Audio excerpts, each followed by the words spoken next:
3.5 शक्तिपीठांपैकी एक असणाऱ्या कोल्हापूरच्या करवीर निवासिनी श्री अंबाबाई देवीच्या दर्शनासाठी महाराष्ट्रासह परराज्यातून भाविक गर्दी करतायत.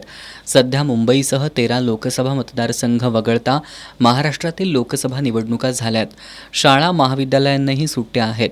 या उन्हाळी सुट्टीच्या पार्श्वभूमीवर राज्यासह राज्याबाहेरील भाविक आणि पर्यटकांनी कोल्हापूर हाऊसफुल्ल होऊ लागलंय.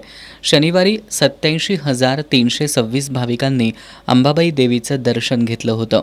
आज रविवारी बाहेरून आलेल्या भाविकांची वाहनं दसरा चौक, बिंदू चौक आणि मिरजकर तिकटी परिसरात लावण्यात येत होती. या ठिकाणी या वाहनांसह शहरातील वाहनांमुळे काही काळ गर्दी झाली होती.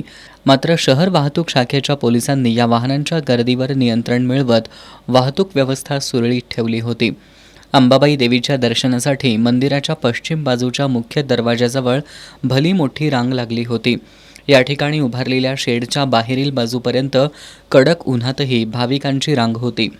अंबाबाईच्या मुखदर्शनासाठी दक्षिण बाजू, उत्तर बाजू आणि पश्चिम बाजूच्या दरवाजातून भाविकांना प्रवेश दिला जात होता. आज रविवारी दिवसभरात सुमारे 1 लाख भाविकांनी अंबाबाई देवीचं दर्शन घेतलं.